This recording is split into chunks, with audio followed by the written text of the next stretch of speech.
Hello everybody and welcome back to It's Squint and It's Mint.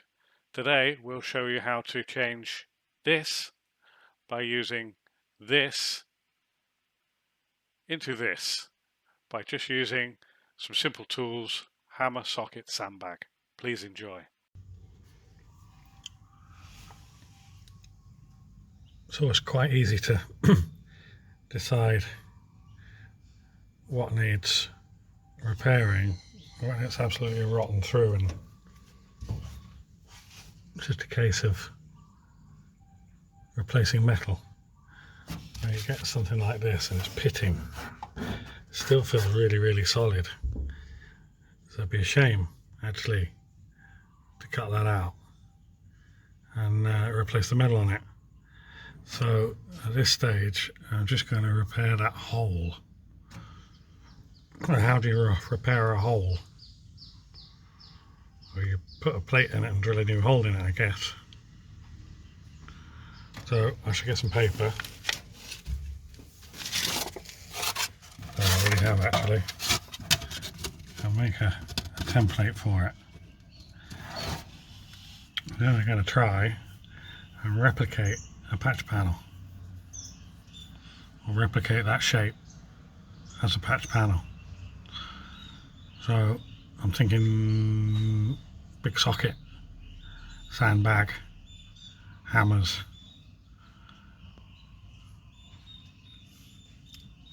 Let's see where that leads me. See what I can come up with. Bit of old roof, which I'll strip off the paint. I've got a socket there and a sandbag. Let's just see what happens when I whack the two together. There is the piece of material with the paint buzzed off it. So now I'm gonna try and pre-stretch it. There's a ball peen hammer. You can do a whack in the middle there. I should have to film the camera on the tripod really, but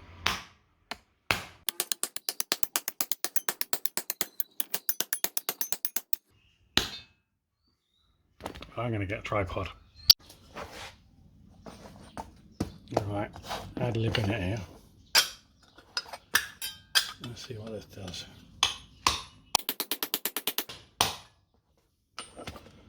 Not much at all.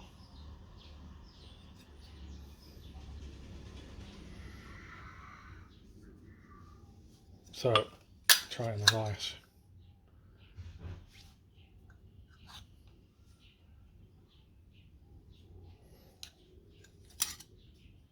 Try it in the vise, with the socket in the vise.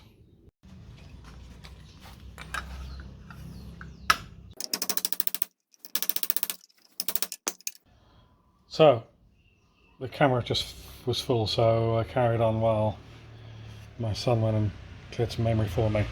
But what I did was I ended up putting, so we pre-stretched it on the sandbag. You put that metal on there.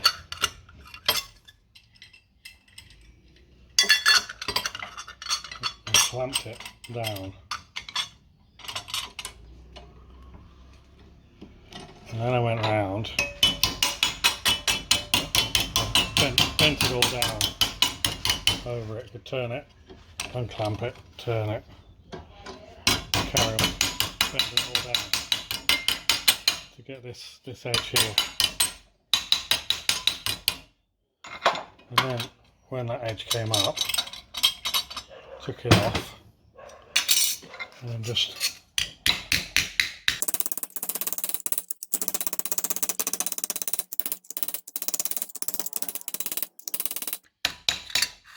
flattened it on the amber bit.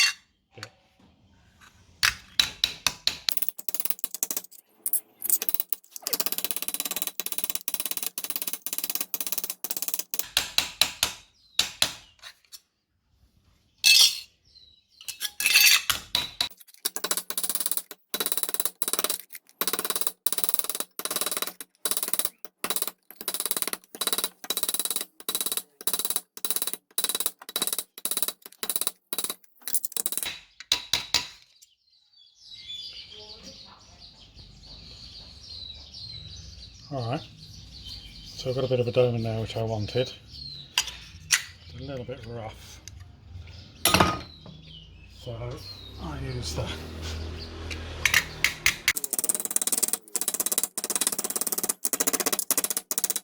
it's going to come out anyway. That's just to make it a little bit smoother. Try and crisp up that line a little bit.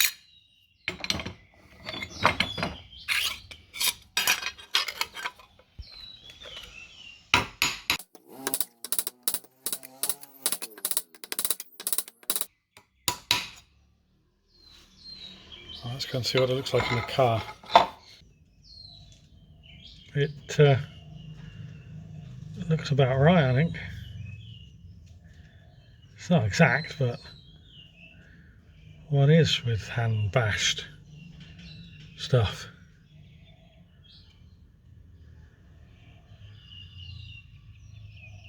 So I'm going to trim now the new piece. So it sits in there a little better. Trim it round, trim it through there. That'll be okay, that. And still, the old question is how much pitting do you live with? It's as solid as anything. But still, yeah, I just don't want to cut that out at the moment. I guess we'll find when we weld that, whether it just sort of splatters and explodes and turns into a fistful of holes. It was about 10 minutes work, that. I need to find a centre and drill that out. Drill it out so that bung will go in there. But yeah, it's about the right size and everything. So I'll get my paper template back and mark the cut out on it. Alright, there we have it, trimmed out. Trimmed up, trimmed out, trimmed. I think next is to cut the hole and stitch it in there, butt weld it in there. Probably just take these corners off of here, so nip those off. You don't want to weld in 90-degree corners, and we'll fit that in there. Maybe drill the hole first. A hole in the middle for the bung. I'll measure that and drill that first. It'll be a pain to drill it while it's welded in. Right, so I'm going to cut this out now. New cutting disc for doing the bits I can get to, and the bits I can get to, and then some old cutting discs because I need those to get in there. So I'm not going to video it because I end up with bits of grinding debris in the back of the glass back of the camera.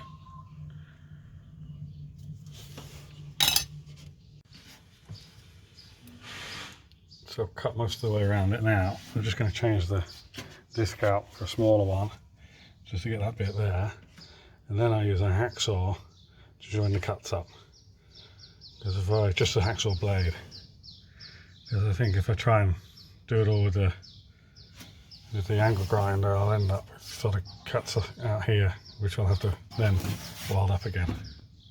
Right, so I've already cut that off with a hacksaw blade.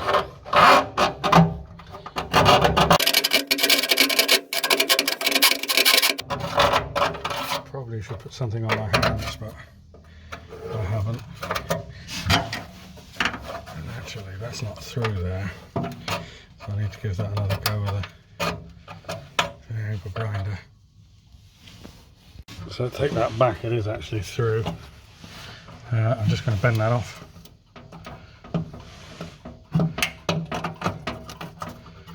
There we go. A little bit of a tail on that. I'll file that off.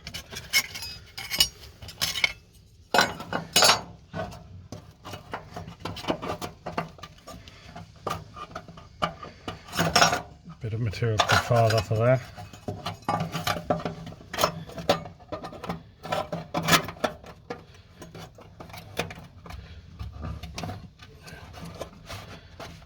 a bit big there, but there you go, I'll fill that up with MIG wire.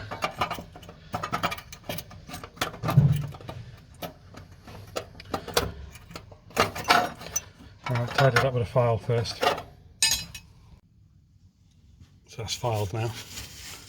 And then I put this underneath it and just marked out the size difference. So from underneath, and with a Sharpie, just marked it out.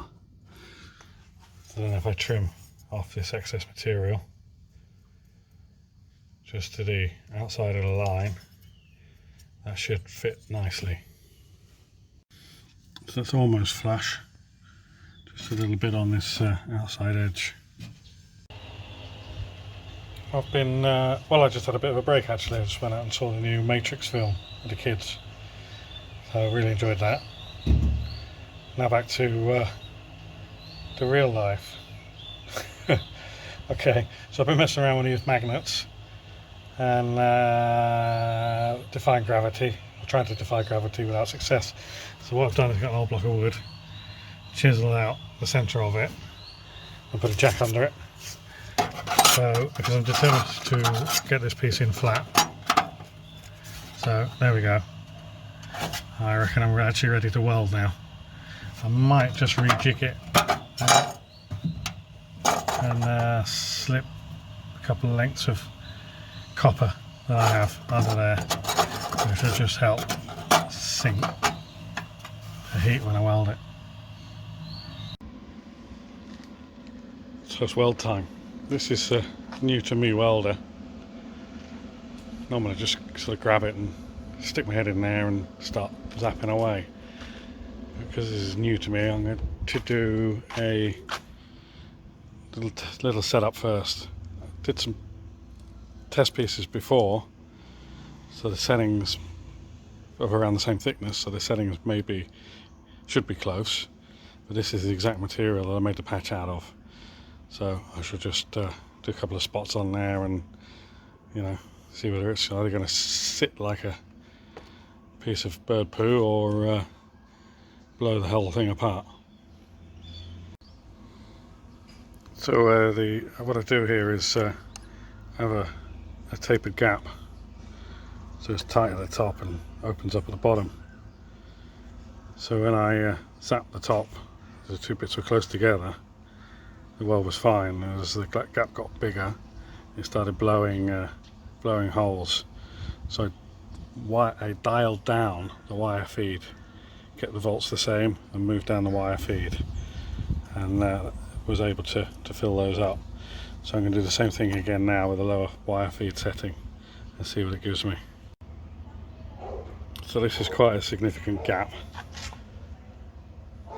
and although it's sort of blown a bit away, and it's even more because the gap was even further, I am able to sort of fill it. So when it's close, there's a lovely little bead there, good penetration. And what I'm going to weld in on the car is a lot tighter than this anyway, so I think the weld is good to go setting wise. I'll just weld that up for fun. Kind of looks like a large bead on there, but remember there's a step, so I'll pick that up with my stupid big gloves on. There's a big step there, big mismatch, so it looks bigger than it actually is. But yeah, alright, let's get welding on the car. Right, we're in. Don't know how this is going to work out with the camera zoomed in there, focus, this, that and the other. But what I'm going to do first is that stead flush there, so I'll tack that. Just going to tack that first there. That's a little bit high there. So once that's tacked, you can press down on that and get that level. That's a bit low. That's about alright up there, but yeah. Could be a little bit high there, but maybe I'll just put a pressure on there while I tack it. I've got the jack under it with my block of wood. Boot lock. And yeah, let's go. Let's see.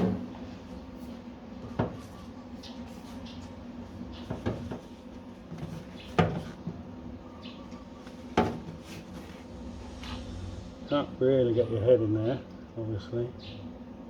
I don't like welding jobs like this because it's all at arm's length.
Removing the jack, don't really need that anymore.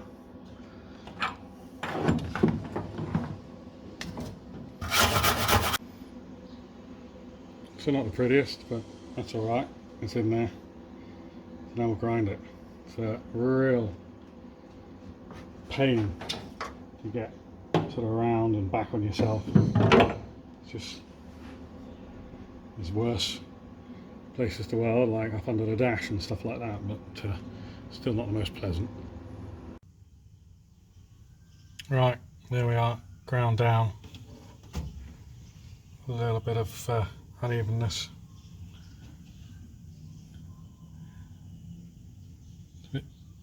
That's alright, I'm happy with it. Still looking at those pits and thinking, well, should I cut the whole lot out? But I'm going to put some bridging filler in it, glass fibre, short strand filler, and I'll just cover up any pinholes that there may be. It is pretty solid. I've just been through it with a wire brush on the drill, and then there's actually an 80 I went through on the grinder, and underneath I've done as well. So there, I think that looks okay. Right, that's cleaned off with panel wipe and treated with the rust converter. Just let that dry for a few minutes, scuff it lightly, and then hit the weld area and the pitted area with some fiberglass filler.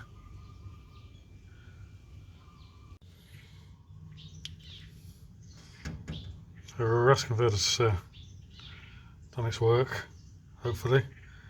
I've just given it a quick scuff with 80, and then I'll get the filler in there. Here we go with the fiberglass filler in there, otherwise known as kitty hair, and rub down a little bit.